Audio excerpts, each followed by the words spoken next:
نطبخ ايه النهارده يا سعاد؟ اللي يعجبك يا طنط. يا بنتي ساعدينا ينوبك سواد.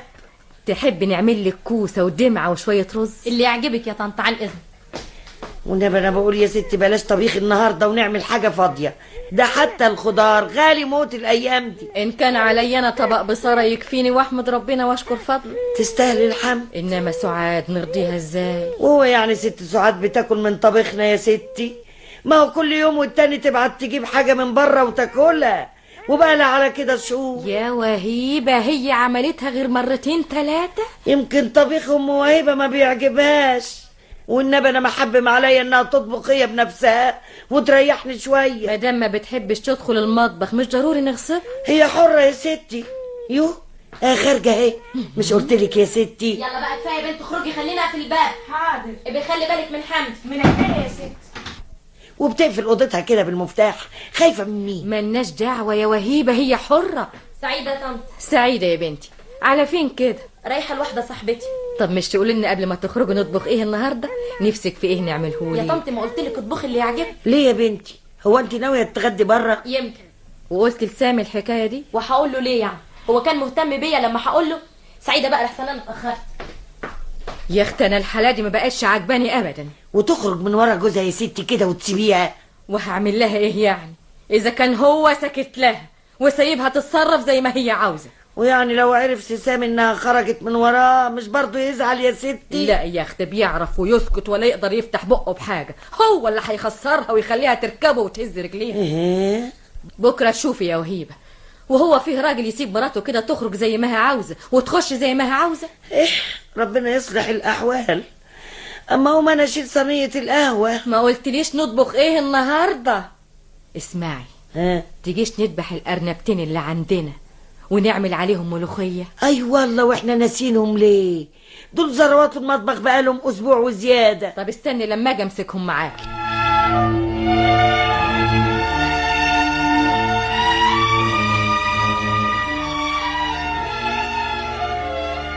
شوفي مين يا بهانه اللي بيخبط وهاتي حمدي معايا انا. حاضر يا ستي. دي ست سعاد يا ستي. سعيده ايه يا طنط. سعيده يا بنتي، يعني رجعتي على طول ما تاخرتيش؟ ما لقيتش نعمت في البيت. طب عال عشان نتغدى سوا، ده احنا طابخين النهارده ارانب على ملوخيه ترد الروح، بس لما تدوقيها. ميرسي عن اذنك. اتفضلي. هي ست سعاد رجعت ولا ايه؟ ملقاش صاحبتها في البيت. مالها دخلت على اوضتها على طول كده وقفلت عليها الباب؟ هي حره يا وهيبه. ها خلصتي الاكل ولا لسه؟ مش ناقص غير الرز يتسبك شويه عبال ما يجي سامي، بس على الله ما يتاخرش زي عوايده.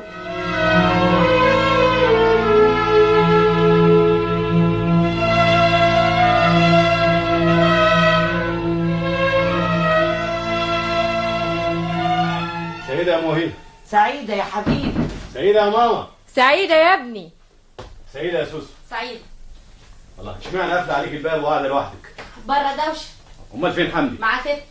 وفين بهانة امال؟ بعتها تشتري لي حاجه من بره. امال فين البيجامة بتاعتي؟ معلقه عندك في الشماعه. لا مفيش حاجة في الشماعة. معرفش بقى، عندك الدولاب فيه بيجامه نظيفه. طب ما تقومي تجيبيها بدل ما انت نايمة على السرير بالشكل ده. يعني اسيب الروايه اللي في ايدي عشان اقوم اجيب لك بيجامه؟ اما امرك غريب يا اخي. انا اللي امري غريب. ما الدولاب وراك اهو، ما تفتحه وتاخد اللي انت عاوزه. حاضر يا ستي انا متأسف. نحضر الغدا يا سامي. ايوه يا موهبة. الله هو انتوا لسه ما اتغديتوش؟ انا شخصيا ما اكلتش. وماما وموهبة؟ معرفش، ما شفتش حاجه. طبعا، وهتشوفي منين؟ ما دام حضرتك طول النهار قاعدة في اوضتك وقافلة عليك الباب وبتقري روايات. وعاوزني اعمل ايه يعني طول النهار؟ ليه ما تساعديش ماما في شغل البيت؟ وحد كان طلب مني حاجه وانا اتاخرت؟ كده. هي اللي بتعمل كل حاجه بنفسها ومش محتاجه ليا في اي شيء. انا هنا عامله زي الطرطور، لا ليا لا شغله ولا مشغله، ده مش بيتي ده. الله ايه الكلام الغريب اللي بتقوليه ده يا سعاد؟ مش بيتك ازاي؟ زي ما بقول لك كده، مش حاسه ان انا في بيتي، حاسه اني غريبه فيه. ثم انا ما اتعودتش اعيش في اوضه واحده وفي حي زي ده كله بياعين ودكاكين وقهاوي بلدي. انا في بيت بابا كنت عايشه. اوه هنرجع تاني لبيت بابا. الغدا يا سامي. طيب يا موهبة. بصراحه الحته دي مش عجباني، وكفايه عشت فيها سنتين، زهقت يا اخي. طيب قومي نتغدى الاول. ماليش نفس. الاكل مش عاجبك ولا ايه؟ ما اعرفش، ماليش نفس وخلاص. اوه ما يلا يا ولادي الاكل هيبرد. يعني مش عاوزه تتغدي؟ لا ميرسي. انت حرة. الله، امال فين سعاد؟ ملهاش نفس يا ستي. يا ابني دي من ساعه الصبح ما دقتش اللقمه، ما تتفضلي يا ست سعاد. سيبيها مواهيبه تنفرق. يا سامي حسن ملفظك شويه، عيب تتفلق ازاي يعني. روح يا وهيبه اندهلها. الا ملهاش نفس دي. دي ملوخيه بارانب ترد الروح. حصل حاجه تاني يا ابني؟ ابدا يا ستي ولا حاجه. امال ايه؟ انا عارف، يمكن الهاني مش عاجبها الاكل. طب ده حتى النهارده احنا دابحين ارانب وعاملين عليها ملوخيه ورز. يلا يا سوسو يا حبيبتي تعالي كلي لك لقمه. مش راضيه تيجي ابدا يا ستي. ايه زي الكلام ده؟ اما ام لها يا ماما اقعدي كلي. تقومي لها يعني ايه؟ انت يا ابني باين عليك مزعلها، انا عارفاك دايما لسانك يغلط. مالك يا حبيبتي؟ مفيش حاجه يا طنط. امال مش عاوزه تيجي تتغدي معانا ليه؟ ماليش نفس. قومي كل حته ارنب قومي. والله ما ليا نفسي يا طنط. طب تعالي اقعدي معانا وانت نفسك تتفتح. قومي يا حبيبتي قومي. سيبيها يا ماما تتفرق. الله انت هتتحايلي عليها كمان. ما تطولش لسانك يا سامي واحترم نفسك، انا بقول لك اهو. لا يا شيخ. بس يا سامي الله. يلا قومي بقى، عيب انا امك ما تكسفنيش. وعاجبك اللي بيقوله سامي ده؟ حقك عليا. لا يا طنط انا ما اقدرش استحمل العيشه دي بعد كده. اظن عايزه تروحي بيت بابا. مالكش دعوه بيا، انا حر اروح مطرح ما يعجبني. البيض والبسطرمه هم يا ستي. حطيهم عندك في المطبخ وانا جايالك. حاضر. يوهو، وهو انت بعتي تشتري حاجات من السوق تاني؟ ما الطبيخ في البيت يا بنتي. معلش. لا يا سعاد، ما يصحش اللي بتعمليه ده يا بنتي. امال احنا بنطبخ لمين؟ يمكن طبخنا يا ستي ما بيعجبهاش. لا بالعكس.